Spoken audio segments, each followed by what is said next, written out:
Muy buenos días a todos. En primer lugar, agradecer a la organización su amable invitación para moderar esta mesa, que yo creo que es un tema apasionante. La mesa de tratamiento antitrombótico, apasionante y a la vez tremendamente complejo. Tenemos tres grandes ponentes, cada uno nos va a dar su visión del tratamiento antitrombótico en relación a cada una de sus especialidades. Y, en primer lugar, nos va a hablar el doctor Marcelo San Martín, del Hospital Ramón y Cajal, que nos va a hablar sobre el tratamiento antitrombótico tras el intervencionismo percutáneo en pacientes que requieran anticoagulación. Marcelo, cuando quieras. Lo que me pidieron resumir es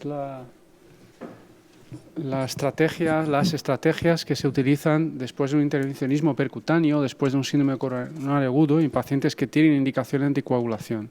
Bueno, sabéis que la mayoría de las veces esa indicación es la fibrilación auricular, no es la única, pero la mayoría de los estudios está centrada en este subgrupo de pacientes. Voy a ilustrar lo que ya conocéis, los que hacéis práctica clínica, y la práctica en cardiología, en una unidad coronaria, en un hospital de nuestro entorno, no difiere. Estos son los pacientes que tenemos ahora mismo, la mayoría de las veces. Pues el que he llamado señor José, que es un señor de 92 años. Cuando yo estaba reuniendo estas diapositivas lo tenía ingresado, pues me sirve perfectamente para comentar esto. Diabético, hipertenso, con una fibrilación auricular tratada con apixaban, un marcapasos por ritmos lentos en el pasado, una insuficiencia renal estadio 4, un filtrado último estimado de 26, enfermedad arterial periférica, claudica pues, a veces por el pasillo de su casa, va en una silla de ruedas, necesita ayuda para vestirse, de ahí sale lo del Bartel 80. Y nosotros aplicamos una escala visual utiliza la sociedad canadiense, que es la Clinical Frailty Scale, que pues lo peor es el 9 y el frágil es 4 más y este señor es un 5. Infarto sin elevación del ST es el motivo del ingreso. KIRIP 3 significa que vino en edema agudo de pulmón con una troponina inicial de 16 nanogramos por mililitro. A lo mejor en algún hospital utilizáis nanogramos por litro o picogramos por mililitro, serían 16.000 para que hacer la conversión, ¿no?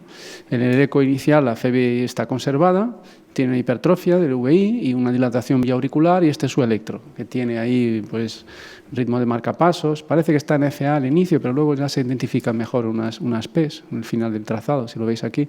Y a pesar del ritmo de marcapasos podéis ver que tiene un descenso del ST en la cara anterior. Así es un paciente mayor que viene muy mayor, 92 años, con insuficiencia renal, diabético, que viene por un infarto con descenso del ST difuso, con insuficiencia cardíaca. O sea que pocas cosas tienen mayor riesgo en el capítulo síndrome coronario agudo sin elevación del ST que este escenario, ¿no? En los análisis del ingreso son los que veis en la diapositiva: glucosa 215, una creatinina 2,3 prácticamente, el filtrado de 27 aproximadamente.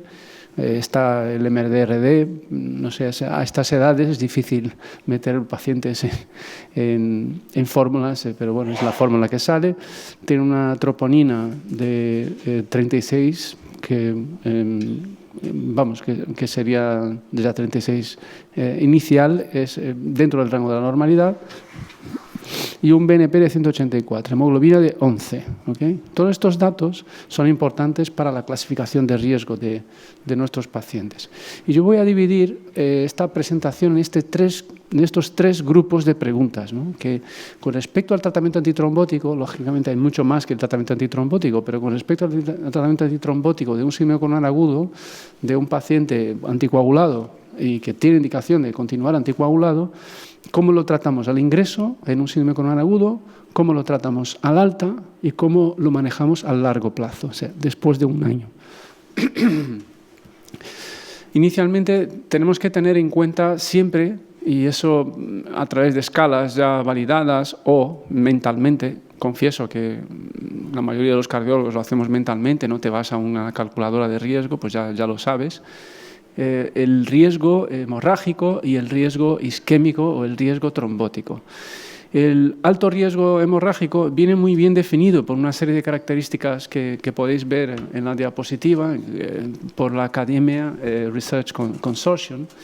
Y básicamente sería un criterio mayor que el paciente tenga indicación de anticoagulación, como veis así el primer criterio, que tenga una enfermedad renal con un filtrado estimado menor de 30, una hemoglobina, la hemoglobina es muy importante en esa clasificación, menor de 11, recordad que este paciente tenía 11 justo, historia de sangrado espontáneo que requiere hospitalización, transfusión en los últimos 6 meses o en cualquier momento si esta es recurrente, plaquetas menor de 100, una diátesis hemorrágica, cirrosis con hipertensión portal, enfermedad oncológica, excluyendo cáncer de piel que no sea melanoma en los últimos 12 meses, una hemorragia intracraneal en el pasado, hemorragia traumática en menos de 12 meses, malformaciones arteriovenosas, pues el típico encadrenoma, ¿no?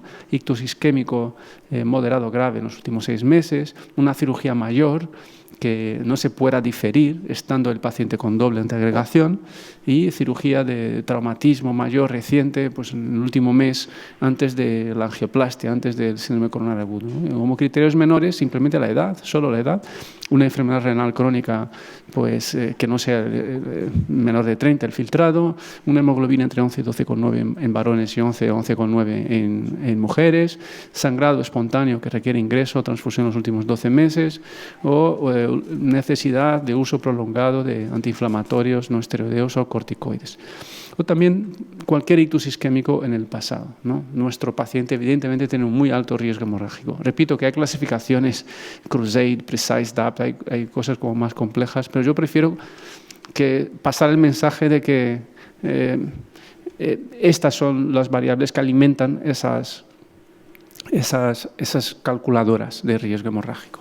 Y con respecto al riesgo trombótico o riesgo isquémico, es conveniente dividir mentalmente lo que es el riesgo de que se trombose un stent de lo que va a ser un riesgo de un reinfarto por avance o progresión rápida de la arteriosclerosis en el futuro. Por eso aparece en esta tabla, a la izquierda, la primera columna, el alto riesgo trombótico y después en la segunda columna, alto riesgo isquémico, ¿no? El alto riesgo isquémico comparte muchas de las características de los pacientes en cuanto a riesgo hemorrágico y son pacientes que ya han tenido más de un infarto, enfermedad multivaso, pacientes con enfermedad de más de un territorio, pues es decir, ya tienen un ictus isquémico o claudicación intermitente y a la vez el infarto, ¿no? La enfermedad coronaria. Los diabéticos, la presencia de la enfermedad renal crónica y la insuficiencia cardíaca. Y el alto riesgo trombótico, esto o eres especialista y casi mejor hemodinamista que hace intervencionismo o te cuesta recordar, ¿no? Pero me voy a atrever a pasaros así el resumen, ¿no? Que haya sido en el contexto de un infarto, especialmente el infarto con elevación del ST. Esto del infarto es porque cuando pones un stent sobre un territorio que no se mueve, chupa menos flujo, ahí aumenta el riesgo de trombosis de ese stent. Imagínate, infarto anterior, se quedó una escara anterior, ese stent tiene más tendencia a trombosarse, aunque el paciente no se entere incluso en algunos casos. Que haya tenido historia de trombosis bajo tratamiento antiagregante, especialmente si esto no es debido a una mala técnica. Y la complejidad de la ICP, ¿no? Se tratan los 3 vasos, muchos stents, muchas lesiones, una bifurcación en que has puesto 2 stents en esa bifurcación, una longitud de stents más de 60 milímetros, una lesión corta, menos de 20 milímetros, ¿ok? Longitud total de stent mayor de 60, ¿no? ICP de un bypass, la intervención subcoronal percutánea de una oclusión total crónica, la utilización de dispositivos de aterectomía, que básicamente hay 2 ahora mismo, el rotablator y el orbital, y una angioplastia de tronco común. ¿Okay? Bueno, pues respirar tranquilos porque va a ser más fácil a partir de ahora. ¿Cuáles son las estrategias que recomiendan las guías al ingreso de los pacientes con síndrome coronario agudo cuando vas abocado a tener que hacer una ICP, una angioplastia, que era el caso de nuestro paciente, ¿no? Esto está sacado de las guías europeas de cardiología, de síndrome coronario agudo, y las estrategias que sugieren es, lo primero, el paciente está anticoagulado, pues ajustarlo a su peso, a su función renal, tener cuidado en pacientes ancianos y básicamente no suspender el anticoagulante que está tomando el paciente. O sea, no hacemos terapia puente y menos en estas circunstancias. Toma dicumarínico, pues le dejamos el dicumarínico. Toma edoxaban, le dejamos el edoxaban. O como si no tienes disponible, lo cambias a otro equivalente a sus dosis, ¿no? a su prescripción normal para mantener al paciente anticoagulado. Lo que no se recomienda es cambiarlo a enoxaparina o fondaparinux en ese contexto. No se hace ese tipo de estrategias, ¿no? Utilizar la radial, utilizar protector gástrico y en pacientes que ya están anticoagulados, aquí sin interrumpir, como acabo de decir. En el caso de la angioplastia se administra más heparina durante la angioplastia si el INR, no se administra si el INR es mayor de 2,5 y pues mucho más complicado porque los estudios son muy pequeñitos. ¿Qué haces para anticoagular al paciente durante el procedimiento si está tratado con algún DOAC, ¿no? Eso del NOAC ya quedó muy antiguo, ¿no? De un anticoagulante de acción directa. Entonces, básicamente pues se pone un poquito más de enoxaparina en muchos de los casos, o si se lo acaba de tomar, imagínate, apixaban 5 miligramos y vas a hacer angioplastia 4 horas después. No añadas anticoagulante, ¿no? No sería necesario. Se utiliza aspirina, pero no se pone doble antiagregación. La verdad es que nosotros en Ramón y Cajal, y por recomendaciones además de las guías, no ponemos doble antiagregación antes de la ICP nunca. Solo lo ponemos un antiagregante, en general la aspirina, y asociamos anticoagulación. Y estos pacientes ya están anticoagulados, o sea, se suma la aspirina al tratamiento antitrombótico. Después de ver la anatomía coronaria, ya pondrás el inhibidor P2Y12. E intentar evitar los inhibidores 2B3A. Tirofiban y eptifibatide son los que se usan hoy en día. Bueno, pues a nuestro anciano le hicimos un cateterismo y pues tenía lesión en el tronco, la DA, la circunfleja y la derecha. Tronco y 3 vasos, ¿no? El escenario que por otro lado ya nos esperábamos. Pues se trató todo esto con stents. 3 stents se llevó el paciente, con una técnica, digamos, sencilla del tronco, o sea, un stent y dejarlo bien expandido y ya está, y otro en la coronaria derecha. ¿Okay? O sea, se hizo angioplastia en este paciente. Entonces, ahora tenemos que pensar si se va de alta, y se fue de alta, afortunadamente, el paciente, después de 10 días, necrosis tubular aguda, hizo algunas complicaciones, pero se acabó yendo de alta. ¿Y ahora qué hago, ¿no? En mi paciente que tiene alto riesgo isquémico, varios stents, tratamiento de tronco y encima su fibrilación auricular, su insuficiencia renal, etcétera, ¿no? Bueno, pues quería analizar históricamente con vosotros cómo funcionó la mente de los cardiólogos, la mente a veces sencilla, demasiado sencilla de los cardiólogos a lo largo de los últimos años con respecto a esto. Y voy a remontarme un poquito antes, ¿no? 20 años o más de 20 años. Inicialmente aprendimos que cuando se pone un stent en la coronaria, y es la gráfica de la izquierda, la anticoagulación no va bien, va mejor la antiagregación, especialmente la doble antiagregación. Era la época de la ticlopidina, luego surgió el clopidogrel. Se había comparado con warfarina en los pacientes con stent y hay más trombosis en los pacientes anticoagulados, más complicaciones. La doble antiagregación es la herramienta antitrombótica en los pacientes con stent. Por otro lado, sin stent, cuando se comparó en el único estudio doble antiagregación con anticoagulación oral, y fue un estudio con warfarina e infiltración auricular, el ACTIV, es el mismo esquema del ibersartán, pero era una rama del estudio. Al hacer esa comparación, la anticoagulación fue mucho mejor que la doble antiagregación. Es decir, pones un stent, doble antiagregación, fibrilación auricular, anticoagulación. ¿Qué hicieron las mentes privilegiadas de los cardiólogos? Pues tienen indicación de las dos cosas, pues vamos a dar todo, ¿no? En una época donde, pues, pocos años antes de esta historia de los stents, era un sacrilegio a un paciente con warfarina ponerle aspirina, ¿no? Esto es como los aforismos de estos graciosos, ¿no? Que yo me encanta la música.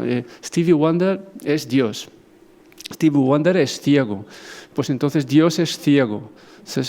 Vamos a ver, hagan ustedes un análisis un poco más pormenorizado de esto. Pues no se hizo. Vale, triple terapia a todo el mundo, ¿no? Bueno, pues ¿cómo evolucionó la historia? Pues tenemos datos de estudios observacionales grandes, como este registro danés, y pongo solo este ejemplo, de que triple terapia es una cosa muy mala en cuanto a sangrados, ¿no? Y tampoco es muy buena respecto a proteger de ictus o de complicaciones trombóticas, ¿vale? Es muy malo que los pacientes sangren. Diría que igual de malo que hagan infartos, ¿eh? Cuando el sangrado es grave es igual de malo, ¿no? En cuanto a riesgo de morir. Y para más complicación, en el 2006 vivimos una histeria colectiva en el mundo de la cardiología porque los primeros stents farmacoactivos señalaban un mayor riesgo de trombosis que los stents convencionales, que los stents metálicos no farmacoactivos. Hoy en día ya no se usan stents que no sean farmacoactivos. Es una redundancia decir stent farmacoactivo, no sé, porque es que todos los stents son farmacoactivos. Tienen cada uno su polímero, su fármaco, su cosa, pero todos son iguales.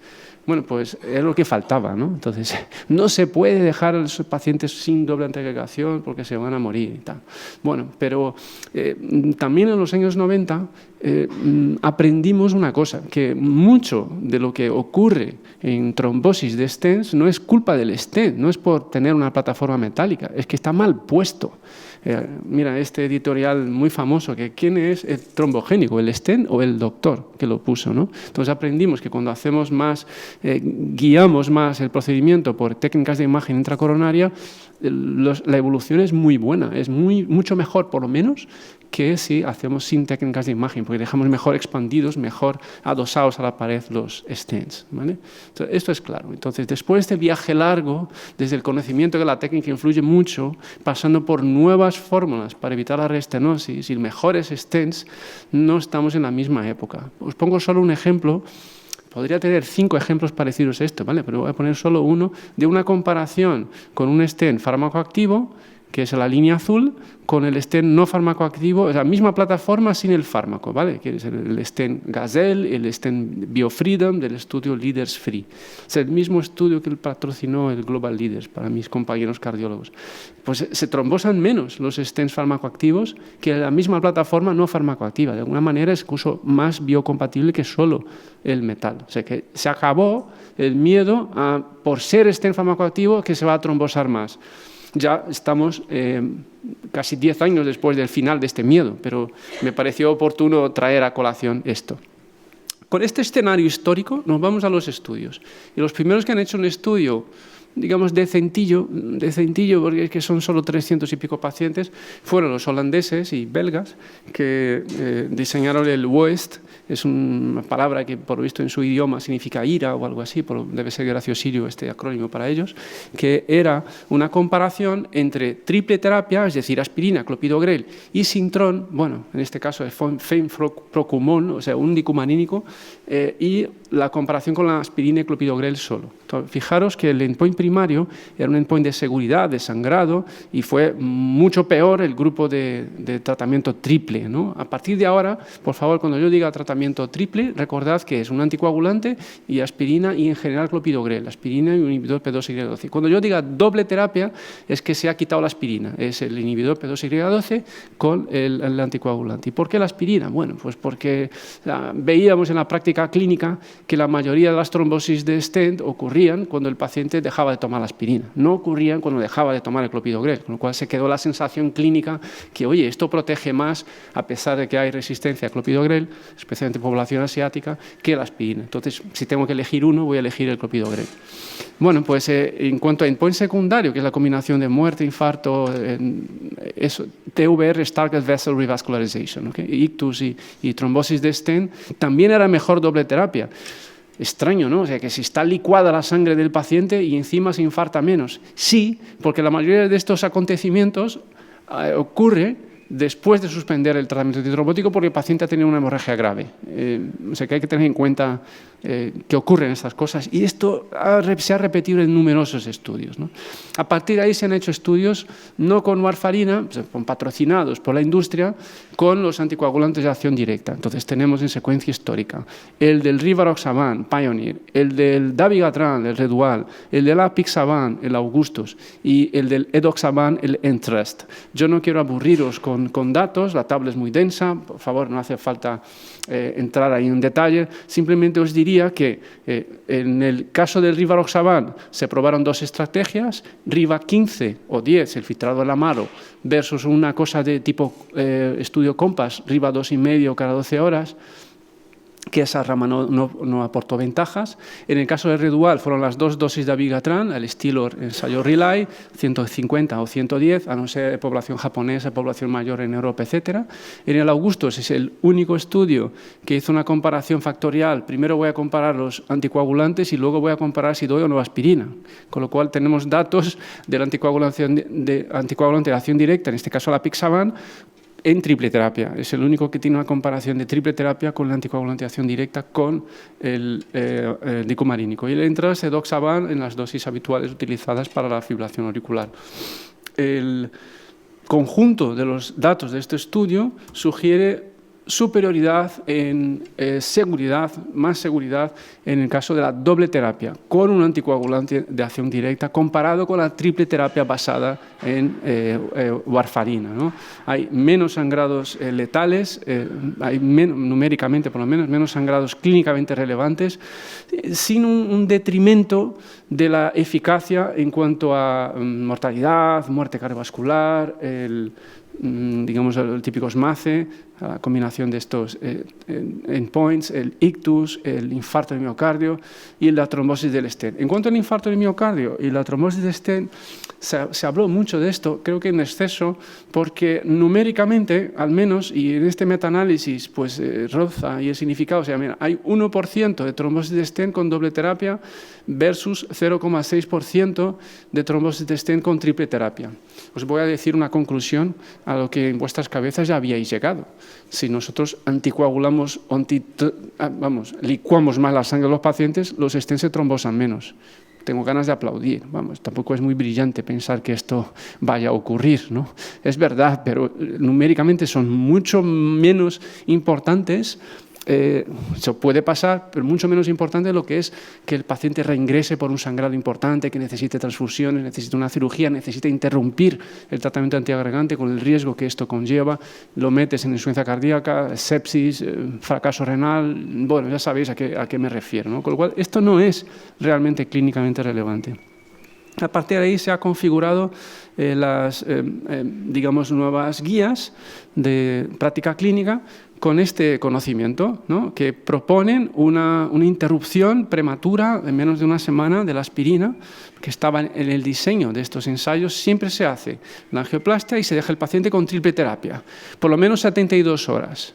Y en el caso del apixaban, del Augustus, eran 15 días, por lo menos 15 días, lo que eligiera el médico. La mediana fueron 7 días aproximadamente, por eso dicen menos de una semana. Pero en el Pioneer, en el Redual y en Trust eran al mínimo 72 horas, ¿vale? Que la triple terapia se puede dejar pues, durante un mes en casos muy señalados de riesgo de trombosis. De ahí viene la necesidad de haber puesto la tabla que os puse al inicio con el riesgo de trombosis, ¿vale? Bueno, pues la respuesta a esa pregunta frecuente, ¿no? ¿Cuánto de corta debe ser la triple terapia? Siempre necesitamos un momento de triple terapia, aunque sean 3 días, 72 horas. Y la media de centros está aplicando la regla de la semana, de los 6 días. En particular, nosotros, en mi protocolo, son 3 días. O sea, típicamente que el enfermo todavía está ingresado y ya no le pones la aspirina después de los 3 días. Cierto es que nosotros utilizamos muchísimo técnicas de imagen intravascular, especialmente en el paciente que tiene indicación de anticoagulación, para estar seguros que los stents han quedado perfectos. Y pues los casos que no quedan perfectos son los que dejamos más de una semana, que los dejamos un mes. Siempre hay un caso que se sale de la norma, ¿vale? Pues es una recomendación genérica.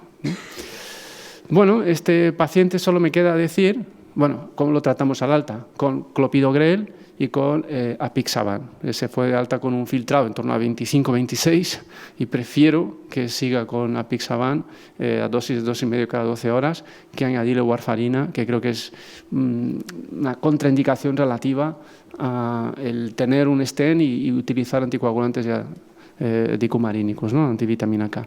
A largo plazo tenemos mucha información de estudios observacionales, pero lo que es rotundo es este estudio japonés, que es el AFIRE, que se presentó ya hace como 2 años, creo recordar, de 2.200 pacientes que fueron aleatorizados a recibir Indicación de antiagregación y de anticoagulación. Fueron aleatorizados a recibir rivaroxaban en monoterapia o la combinación de rivaroxaban con un antiagregante, típicamente la aspirina. Pues, ¿qué pasó? Que tuvieron que interrumpir el estudio porque había un alto riesgo de mortalidad por cualquier causa en el subgrupo tratado con tratamiento de combinación. Se separó porque se morían más los pacientes que estaban con el tratamiento combinado, más allá de un año de un intervencionismo coronario, más allá de un año de un síndrome coronario agudo. Entonces, ¿qué mensaje se puede dar? Al cabo del año se suspende la antiagregación y se deja el paciente solo anticoagulado.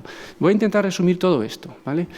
De manera general, para la mayoría de los pacientes con fibrilación auricular y en riesgo elevado de ictus o una embolia sistémica y un stent o síndrome coronario agudo, continuar con el anticoagulante hasta la angiografía y decisión y evitar la doble antiagregación. DAP son el acrónimo de Double Antiplatelet Therapy, pido disculpas, antes de la angiografía. La mejor opción de antitrombóticos es la doble terapia, incluyendo una anticoagulante de acción directa y clopidogrel, al menos 3 días después de tenerlo con triple terapia al paciente. Y después de los 12 meses, la mejor opción es continuar solamente con la anticoagulación. Muchas gracias. Bueno, a continuación vamos a seguir en esta interesante mesa con la doctora Esther Montero Hernández. Ella es internista, trabaja en la unidad de insuficiencia cardíaca de Puerta de Hierro en colaboración con cardiología, es referente en el grupo de pluripatológicos y nos va a hablar justo de este escenario complejo que contaba mi compañero el doctor Este de anticoagulación en fibrilación auricular en pacientes con riesgo de sangrado. Agradeciendo la invitación por mi parte también, cuando tú quieras, Esther. Bueno, buenos días. Lo primero que quería hacer era agradecer a la organización el mantener las reuniones, especialmente a la doctora Márquez y al doctor Méndez, que sé que han tenido sangre, sudor y lágrimas para que esto se pueda llevar a cabo, y estoy encantada de estar aquí esta mañana y agradezco a la audiencia que un viernes a las 9:30 de la mañana pues estén aquí escuchando esta mesa, que creo que puede dar mucho debate y mucho juego. Me ha tocado un tema realmente pues difícil y muy, a mi juicio, amplio, y entonces pues me van a tener que perdonar porque he seleccionado un poco las patologías que yo creo que pueden ser más útiles a la hora de poder volver el lunes al hospital y cada uno enfrentarse a a los pacientes que vayan a ver, ¿no? El título de la charla es Anticoagulación en fibrilación auricular con riesgo de sangrado. Y bueno, 2 diapositivas simplemente para comentarles que de todos es sabido que la fibrilación auricular ahora es una epidemia absoluta. Tenemos una prevalencia en aumento, eso implica unos costes sanitarios importantes y a la vez que la población va envejeciendo y indudablemente la edad es un factor de riesgo para desarrollar fibrilación auricular, esto implica que haya otra serie de comorbilidades que también hacen que el paciente empeore y que el paciente pueda desarrollar más fibrilación auricular. Ya las guías lo que nos dicen es que hay una serie de factores de riesgo y cualquiera de lo que ven en la pantalla, SAOS, EPOC, insuficiencia cardíaca, enfermedad vascular, diabético, fragilidad, pues creo que todos podemos tener en la cabeza cualquier paciente que hayamos visto en la última semana de estas características. Tal es así que las sociedades lo que determinan es que vamos a tener una prevalencia a partir de los 55 años en los que 1 de cada 3 de nosotros va a tener una fibrilación auricular con todos los riesgos que conocen que esto conlleva. Con lo cual es una entidad importante y que creo que tenemos que manejar entre todos y tener ciertos conceptos claros. Tal es así que las guías europeas de fibrilación auricular, en las últimas, pues nos intentan dejar muy claro cómo tenemos que actuar cuando tenemos un paciente con fibrilación auricular. Simplemente como recordatorio, hacer la caracterización estructurada es una cosa fundamental para un paciente con fibrilación auricular. Sabéis que tenemos que evaluar el riesgo de ictus con la escala CHAS-VAS, evaluar el estado sintomático con la escala sintomática ERA, que es una cosa como parecida o paralela paralela a la aneja.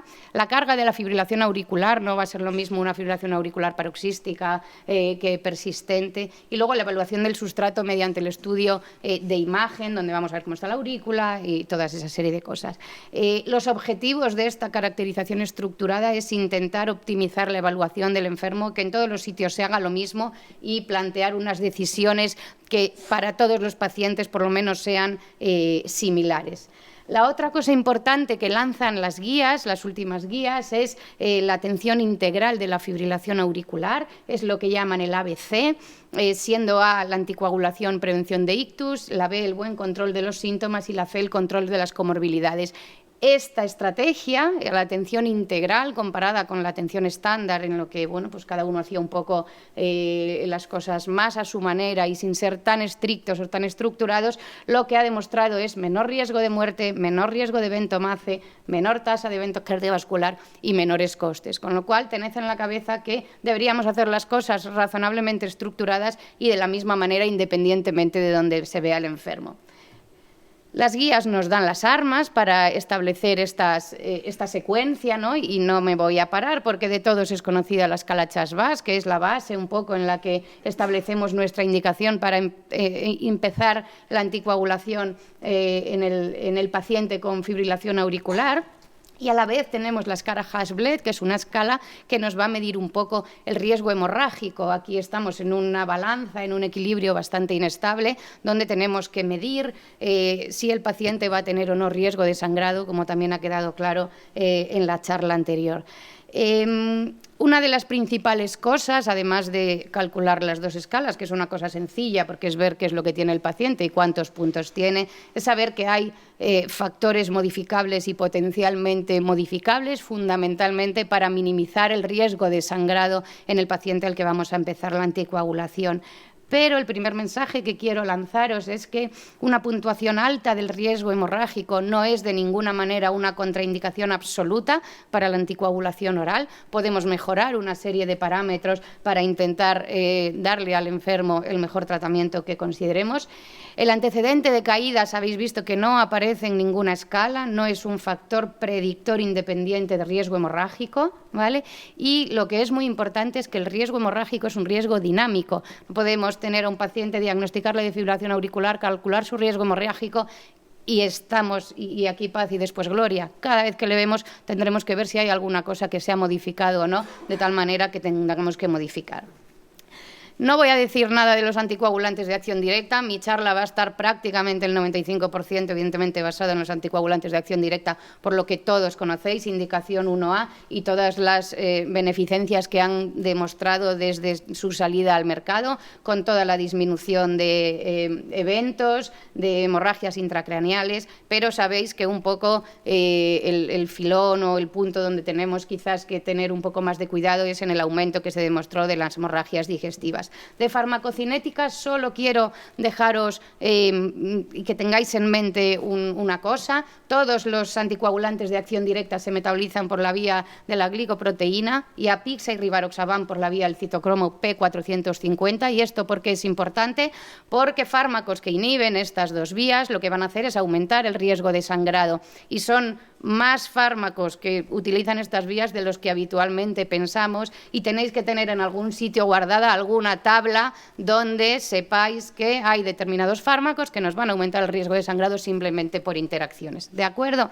Que cada uno utilice la tabla que quiera, la página web que quiera o el Drug Interactions o lo que cada uno quiera, pero es importante que lo tengáis en la cabeza. Claro, no siempre es todo tan fácil, porque si no aquí se acabaría mi charla, ¿no? Anticoagulamos y hemos terminado, pero realmente, como os digo, el equilibrio entre riesgo trombótico y riesgo hemorrágico, además de ser una cosa dinámica, es una cosa compleja. Y simplemente, pues como comentaba Marcelo, en el último mes os voy a contar el último caso que hemos tenido, ¿de acuerdo? No me voy a meter en el caso clínico porque no es el objetivo, ¿no? Pero ingresa en cardiología en el mes de febrero un varón de 71 años, un hipertenso bien controlado, diagnosticado una fibrilación auricular a priori paroxística de novo, pues con un ecocardio que veis, y además ingresa con lo que parece una pericarditis y un derrame pericárdico. Bueno, en este momento su Chas-Bas es de 3, su Hash-Bled es de 1 por la edad, que es un factor no modificable, y, bueno, pues el paciente se va de alta, no voy a entrar en diagnósticos ni cosas, pero le sacan de alta con edoxaban de 60, bueno, pues un beta bloqueado con un poquito de furosemida y como tratamiento de esa pericarditis la colchicina. Es un enfermo con sobrepeso, tiene 108 kilos, se va con casi 13 gramos de hemoglobina, una función renal normal y un score de congestión bastante adecuado. La ventaja que tenemos, y voy a hablar un poco de mi libro, pues de trabajar en un mismo sitio, cardio-nefro y medicina interna, pues es que cuando le pasa algo al enfermo, pues allí estamos todos un poco para arrimar el hombro, ¿no? Entonces, en las primeras visitas que tiene este enfermo al hospital de día, ya nos viene contando que está cansado, que está con heces negras, con lo que parecen melenas. Le llegamos a mandar 2 veces a urgencias porque nos parecía que realmente estaba con una hemorragia digestiva. En la urgencia no consideraron lo mismo. Es verdad que poco a poco se iba anemizando y ya la tercera vez que le vemos persiste la clínica, está en 8 gramos de hemoglobina cuando parte de 13, un enfermo de 108 kilos y, bueno, pues le decidimos ingresar. Una analítica donde tiene una anemia de perfil ferropénico, reticulocitos altos y se le hace el estudio endoscópico, un estudio endoscópico que, como en muchas ocasiones, pues nos deja un tanto fríos, una gastroscopia con poca cosa y algún polipillo en la colonoscopia con un diagnóstico de adenoma tubular, pero no tenemos ninguna prueba diagnóstica de hemorragia digestiva. Bueno, pues este enfermo recibe un concentrado de Matías, terapia con hierro intravenoso, se le rota el anticoagulante, ahora hablaremos de ello, al alta y le dejamos pedido una cápsula endoscópica. ¿Qué es lo que pasa? Que lo que os decía al principio, quizás el tema importante con la anticoagulación de acción directa es el sangrado digestivo y ese ha sido un punto importante en este grupo de fármacos. Los estudios, en principio, lo que hablan es que la incidencia de hemorragia digestiva con estos fármacos es de 0,4 a 0,7% al año, pero uno de los principales problemas es que la definición de hemorragia digestiva mayor o hemorragia digestiva grave es muy diferente en los estudios pivotales. En general te dicen que si desciende más de 2 gramos la hemoglobina o necesita soporte transfusional se considera como clínicamente relevante y todos los demás en principio no. Pero este es uno de los problemas importantes de los estudios de sangrado digestivo y anticoagulantes de acción directa.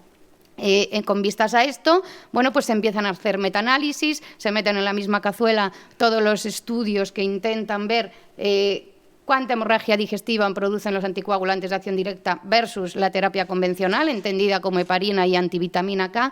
Y en este primer estudio, que está publicado en el año 2017, pues incluyen 129.000 pacientes en 28 estudios y realmente no encuentran diferencias entre ambos tratamientos, ni en sangrado gastrointestinal, ni en sangrado no relevante, ni en tasas de hemorragia digestiva alta, ni en tasas de hemorragia digestiva baja. Y no hay diferencias en los subgrupos. La crítica que se le hace inicialmente a estos estudios es que, bueno, parecen pacientes de ensayos clínicos, no son pacientes que veamos a diario, el mío no está metido porque tiene 90 años, porque es frágil, porque es, ¿vale? Entonces, bueno, pues hacen un segundo metaanálisis que se publica un poquito más tarde, en el 2020, donde aquí sí que empiezan a incluir estudios en vida real. Aquí son 183.000 pacientes que comparan lo mismo, anticoagulantes de acción directa versus terapia convencional, y llegan un poco a la misma conclusión, un grado similar de sangrado gastrointestinal, 1,19 versus 0,9, sin diferencias en hemorragia digestiva alta,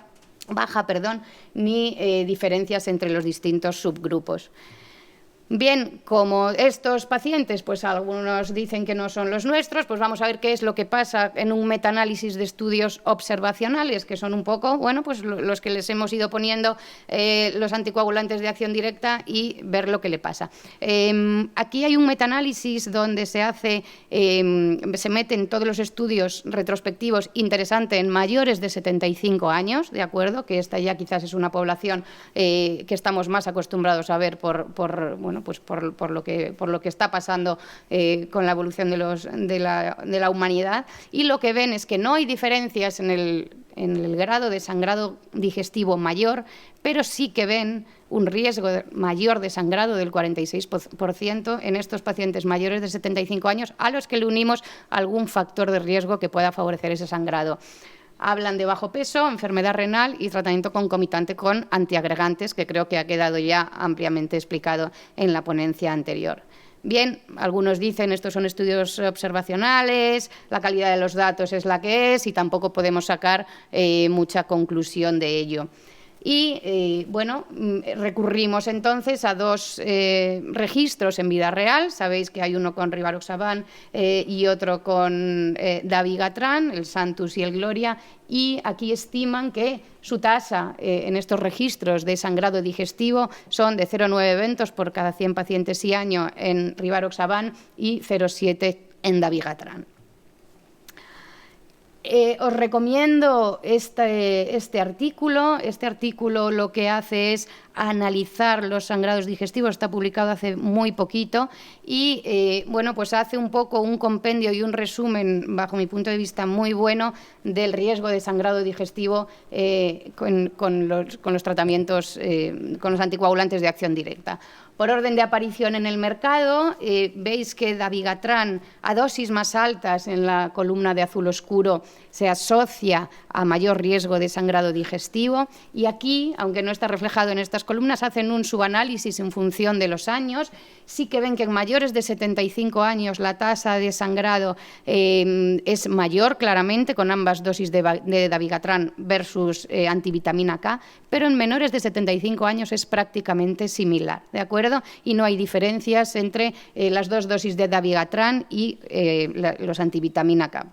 Si se analizan los estudios del ROCKET con rivaroxaban, aquí sí vemos que hay un mayor sangrado digestivo en los pacientes incluidos, pero bueno, hacen un apunte y es que son los pacientes que se metieron con más comorbilidades, un 90% tienen 3 o más comorbilidades, son los que tienen un chas-VAS más elevado y analizando un poco por subgrupos, dicen que, bueno, que la tasa de sangrado digestivo fue similar, pero que claramente con mayor edad, varón, anemia, enfermedad renal, antecedente de más sangrado, SAOS, utilización de otros antiagregantes, pues evidentemente el sangrado aumenta.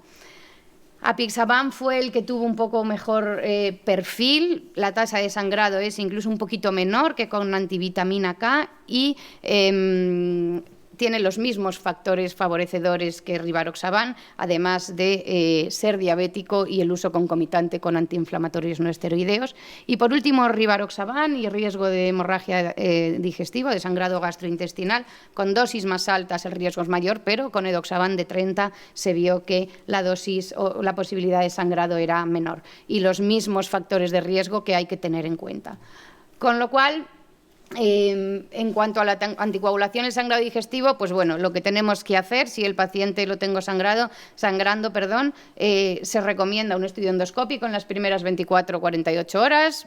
Bueno, se habla un poco del factor favorecedor de la eritromicina y los inhibidores de la bomba. Se pueden usar agentes reversores en caso de que la hemorragia sea importante y lo que no está tan claro es cuándo tengo que reiniciar la anticoagulación. Inicialmente algunas guías dicen que entre 12 y 48 horas según la causa, pero luego veremos que otras hablan un poco de casi aguantar hasta la semana. En cualquier caso, hay que tener en mente que la causa más frecuente de hemorragia digestiva alta en el paciente anticoagulado es la úlcera gastroduodenal y de hemorragia digestiva baja, los divertículos, las angiodisplasias y la enfermedad hemorroidal.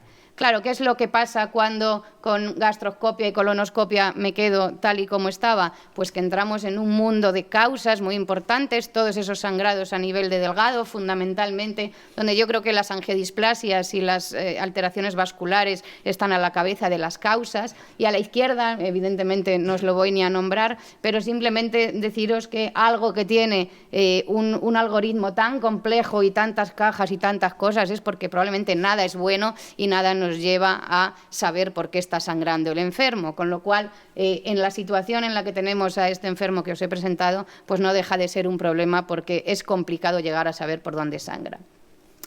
¿Qué nos dicen las guías, como os decía antes, de cuándo reiniciamos el anticoagulante después de un sangrado digestivo?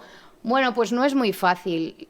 Lo que se recomienda es, claro, hay cosas que son pues un poco de cajón de madera de pino, ¿no? Pues si uno no identifica la causa del sangrado o si sangra después de haber suspendido la anticoagulación, ¿no? y sigue perdiendo sangre, o necesita doble antiagregación por cualquier motivo o hay muchísimas angiodisplasias, pues aquí quizás deberíamos plantearnos ya que a lo mejor el paciente no puede volver a ser anticoagulado y necesitamos valorar el cierre de la orejuela o algunas otras técnicas que gracias a Dios tenemos y cada vez se hacen en pacientes más mayores. Si no se da ninguno de estos, pues parece que en función del paciente, pues al cuarto o séptimo día, probablemente más al cuarto, pero bueno, podríamos empezar la anticoagulación y lo que sí empiezan a dejar ya claro con todos los estudios además que os acabo de mostrar es que en mayores de 75 años parece que apixaban o edoxaban a dosis bajas en el caso de que tuviera que estar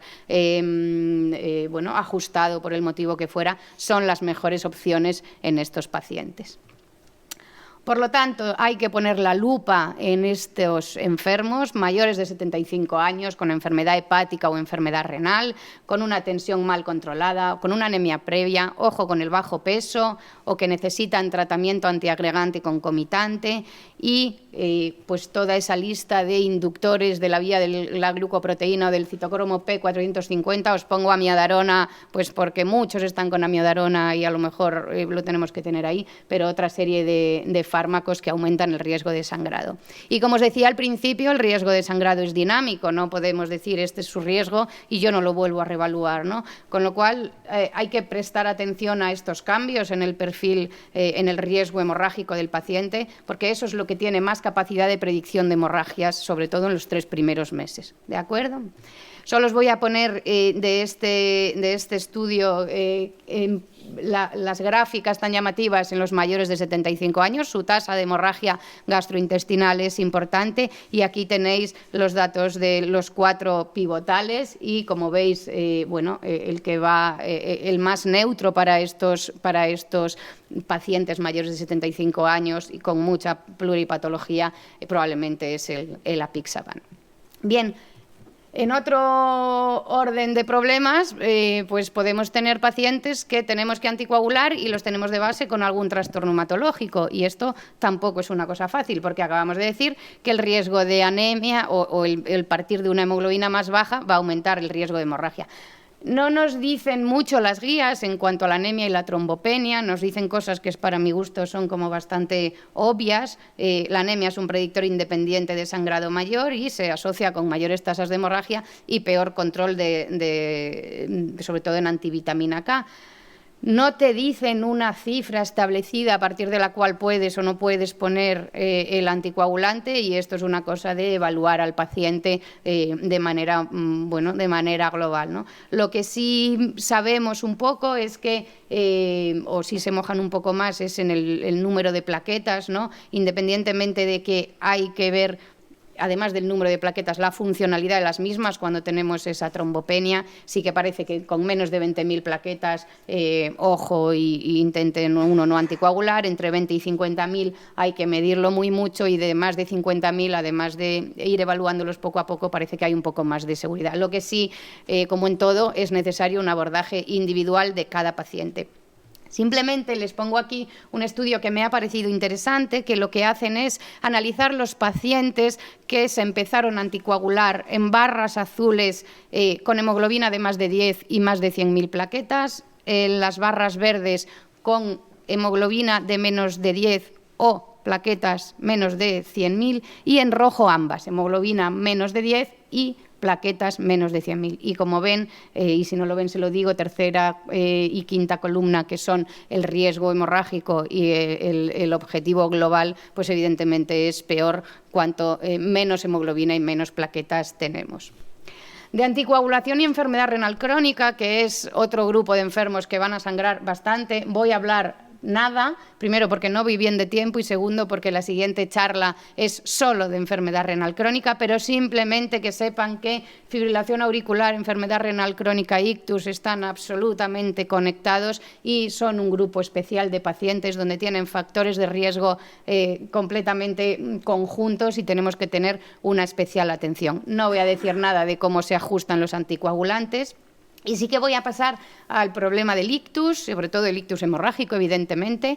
En pacientes que ya están anticoagulados, la incidencia de ictus es de 1 o 2% al año. De ellos, el 8 y el 15% son hemorrágicos, lamentablemente. Y de este 15% que son hemorrágicos, otro 15 o 20% están relacionados con anticoagulantes de acción directa. El problema de la hemorragia cerebral y la anticoagulación es que las recomendaciones de las guías están basadas en estudios observacionales. Pocos se atreven a hacer un estudio en alguien que ha sangrado y empezarle la anticoagulación, y los datos son un poco inconsistentes en ese aspecto. Lo que sí es cierto es que hay cosas que tenemos muy claras. Hay que suspender los anticoagulantes en la fase aguda de la hemorragia intracraneal, qué duda cabe, y si se decide reiniciar, como idea general, si quieren quedarse, parece que antes de 4 semanas no parece adecuado hacerlo, ¿vale?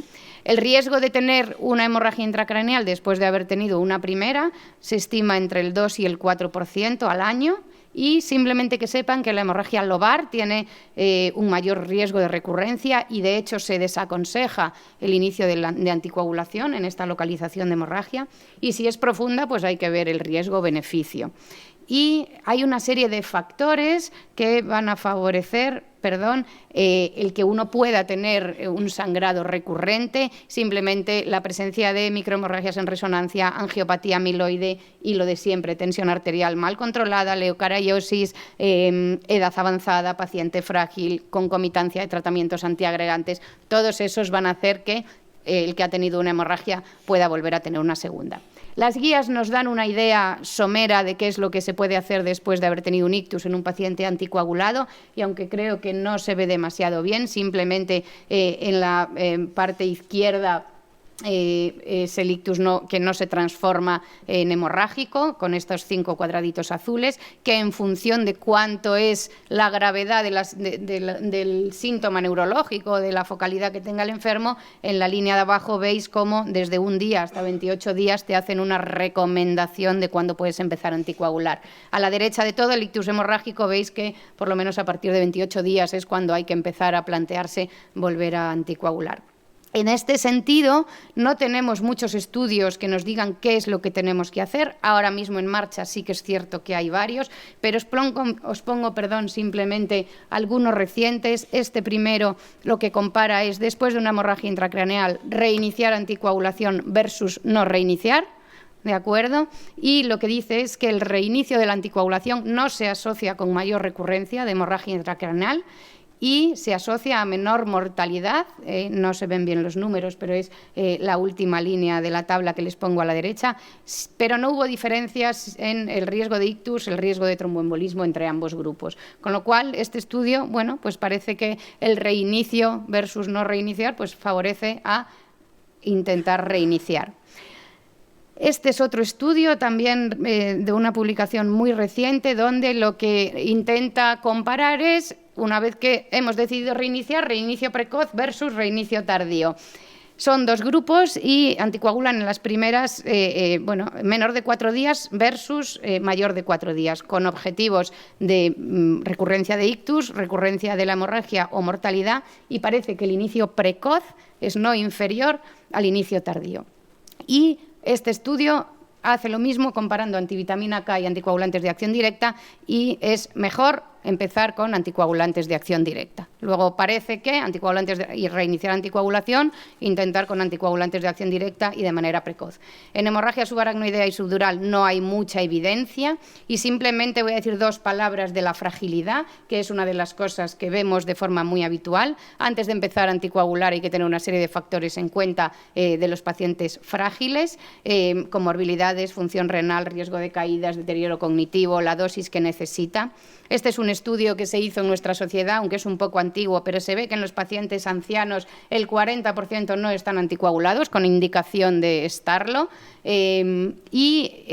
Aquí lo que se hace es ver cuál es el mejor perfil en los pacientes frágiles. Es un estudio también muy interesante, y lo que veis es eficacia y seguridad de los anticoagulantes de acción directa en este grupo de pacientes. Cuanto mayor es la columna roja, mejor es el anticoagulante. A la cabeza, de nuevo, apixaban en este perfil de pacientes. Y esto que se ha publicado hace escasamente una semana es una cohorte belga en el que cogen todos los pacientes que tienen anticoagulados, ven que el 48%, creo que era, son frágiles y la fragilidad es un riesgo independiente de todas las causas de mortalidad, pero no de tromboembolismo ni de sangrado. Una cosa que me gusta de este estudio es que en los frágiles comparan, como veis en la cuadrícula inferior, anticoagulantes de acción directa versus antivitamina K en todos los outcomes de todos los estudios, y comparan un head-to-head todos los anticoagulantes entre sí, Apixa, Edoxa arriba, Davi, y parece que, de nuevo, Apixaban parece tener el mejor perfil de estos pacientes.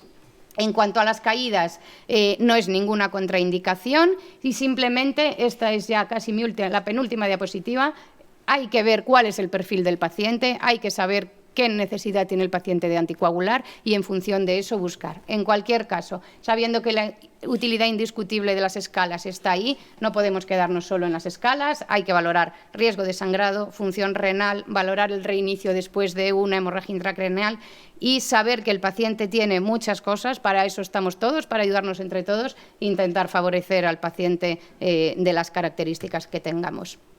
Nada más. Gracias. Muchas gracias, porque el tema es intenso. Muchas gracias. Gracias, Esther. Muy bien.